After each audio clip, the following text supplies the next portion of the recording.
Tehran की सड़कों पर जब मिसाइलें चली तो दुनिया की धड़कनें तेज हो गई। सवाल ये है, क्या ये जश्न था या जंग का इशारा? नमस्कार, मैं हूं संध्या और आप देख रहे हैं वन इंडिया हिंदी।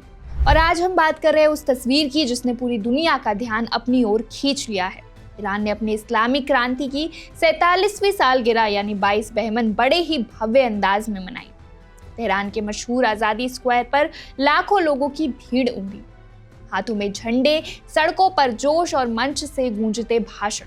पूरा माहौल देशभक्ति के रंग में रंगा हुआ था। लेकिन इस जश्न का सबसे बड़ा आकर्षण क्या था? सड़कों पर सजी लंबी दूरी की बैलिस्टिक मिसाइलें और कब्जे में लिए गए आधुनिक ड्रोन।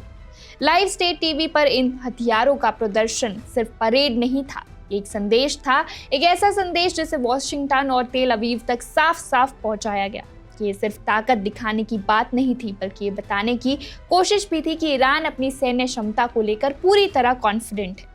तो क्या ये राष्ट्रीय गर्व का जश्न था या फिर संभावित दुश्मनों के लिए सीधी चेतावनी? देखिए इस रिपोर्ट में।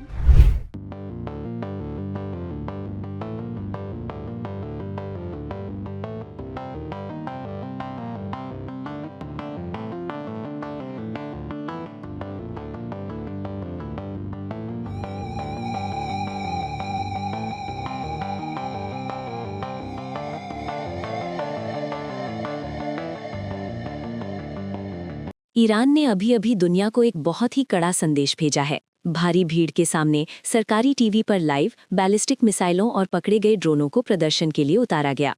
क्या ये सिर्फ एक जश्न था या वॉशिंगटन और तेल अवीव को सीधे तौर पर दी गई चेतावनी? आइए विस्तार से जानते हैं। 1979 की इस्लामी क्रांति की 45वीं वर्षगांठ के लिए ईरान भर में लाखों लोग एकत्र हुए, जिसे 22 बहमन के रूप में जाना जाता है। तेहरान में आज़ादी स्क्वायर पर भारी भीड़ उमड़ी, झंडे लहराए जा रहे थे, नारे लगाए जा रहे थे। लेकिन असल में किसका ध्यान खींचा गया? भाषणों ने नहीं, आतिशबाजी ने नहीं, बल्कि हथियारों ने। रैली के दौरान ईरान ने कई सैन्य हथियारों का प्रदर्शन किया। कासिम सुलेमानी और फतह 110 जैसी बैलिस्टिक मिसाइलें, फतह हाइपरसोनिक मिसाइल, जिसके बारे में ईरान का दावा है कि वो मिसाइल रक्षा प्रणालियों से बच सकती है। इसके अंतरिक्ष कार्यक्रम से जुड़े उपग्रह प्रक्षेपण यान और यहाँ तक कि इजराइल के पकड़े गए ड्रोन थी।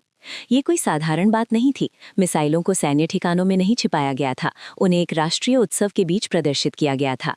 ये एक प्रतीकात्मक संदेश है। तो इसका दर्शक कौन था? आधिकारिक तौर पर रैली इस्लामी गणराज्य की स्थापना का प्रतीक थी, लेकिन इसकी टाइमिंग दिलचस्प है। इजराइल के साथ तनाव बना हुआ है, अमेरिका के साथ अप्रत्यक्ष परमाणु वार्ता जारी है और क्षेत्रीय विवाद जारी है।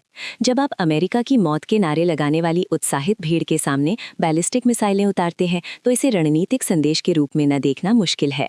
ईरान का नेतृत्व अक्सर इन प्रदर्शनों को हमलों को रोकने के लिए अपनी ताकत दिखाने के तौर पर पेश करता है। सैन्य परेड कोई नई बात नहीं है, लेकिन ये परेड एक संवेदनशील समय पर हो रही है। आंतरिक रूप से ईरान ने अशांति और आर्थिक दबाव का सामना किया है।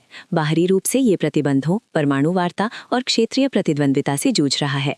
उन्नत मिसाइलों और ड्रोनों का प्रदर्शन दो संदेश देता है। घरेलू दर्शकों के लिए हम मजबूत हैं, हम सुरक्षित हैं।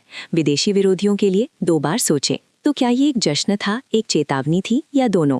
ईरान ने दुनिया के सामने अपने सबसे शक्तिशाली हथियारों का प्रदर्शन करने के लिए अपनी क्रांति की वर्षगांठ को चुना। भू राजनीति में दृश्यों का महत्व होता है और ये प्रदर्शन काफी प्रभावशाली था।